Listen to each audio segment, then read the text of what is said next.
Let's talk about how to be more successful at work. These tips are designed to give you a bit of a mindset shift with the goal in mind of being able to perform at a higher level on a more consistent basis. My name is Ken Okel. I'm a professional speaker. I talk to audiences about performance on the job, and I pull from a professional background that includes broadcast news, hurricane relief, and professional valet. Now, I know, unusual combination, but in each and every field, I had to perform at a high level every day.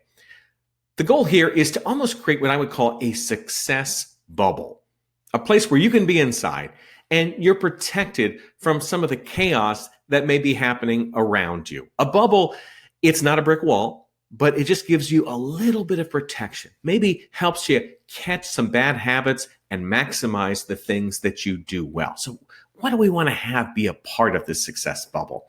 A really important thing is to make sure you're honoring your priorities. At the start of a day, a week, a month, even a quarter, think about what are your top priorities. What are those 3 things where you really need to be focused on? You need to put a lot of time into them.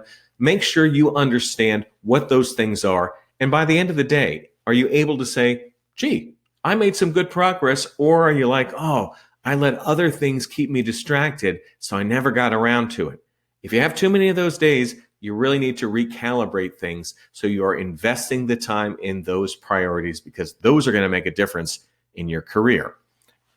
You want to make sure you have clear communication, and this happens at a few different levels. First is with employees or customers. Make sure they understand what it is that you need them to do. If people aren't sure what they need to do, they're going to guess. Might guess right, but often they will guess wrong. They might start to use a shortcut that doesn't quite apply. For your customers, you want them to be able to understand what you expect from them and what you're going to be giving them. That's an important step. Another aspect of communication, we'd always like to talk about this, is the ability to say no. You may have a lot of pitches come your way. Some may be good, but just not fit in the moment. Some may be horrible. Make sure that you're not spending all your time listening to things that you know have no practical value. And sometimes an employee might have a great idea, but it's just not going to work right now. You need to be able to politely but firmly say no.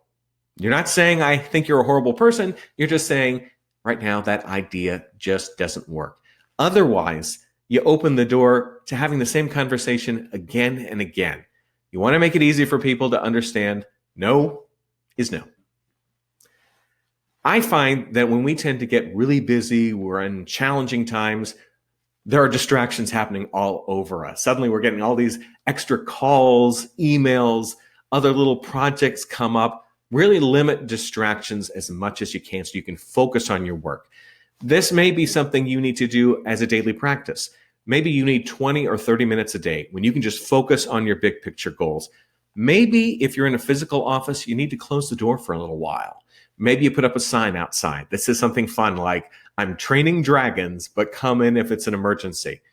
You could also turn off your email notifications, turn the ringer off on your phone. Just give yourself that 20 to 30 minutes where you can focus on one thing without any interruptions. Some people will, even if they're in a physical office, move to another location, like an empty conference room, as a place where they're still in the office, but they're able to really focus on things for a little while. Distractions, if you're not careful, they're going to rob you of your time and really limit your potential. Make sure you're staying clear of them as much as possible. Along those lines, 2 things. People come to you all the time with lots of questions because they don't know what to do. That's a training issue. That can be fixed. Also, do people come to you because they don't think they're allowed to make any decisions without your blessing? That's a bigger issue, but think about it. If you have to make every decision, it's going to take a lot of your time. It's going to lead to a lot of distractions. So you may want to see if you can give people a little more independence on the job where you are judging their results and not necessarily watching them every step of the way as they work on various processes. You're going to need discipline. Discipline is very important when you're trying to make positive changes in your life or at work. There are going to be temptations. There are going to be those days where you're going to be like, oh, we could always just push this project back another month. I don't need to make those extra sales calls. I'll do some other time. Some other time may never happen. You really need to make sure you have identified your goals, how you're going to get there, and commit to that path. If you change things every other day, you're kind of giving yourself a get out of jail card that ultimately is going to hurt you. Make sure you are showing discipline. And sometimes that discipline also is about what you're doing.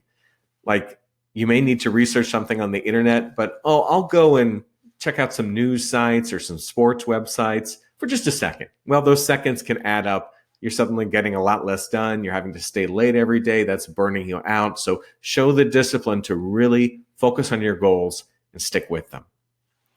Finally, I think we need to make sure that along the way, as we look to improve, we celebrate the victories and not necessarily the really big ones, because often the road to success is made up of little boring days, but you made a little bit of progress. You did something slightly better. You're starting to see the needle move in a positive direction. Make sure you celebrate those days, because sometimes we don't always think about hard work.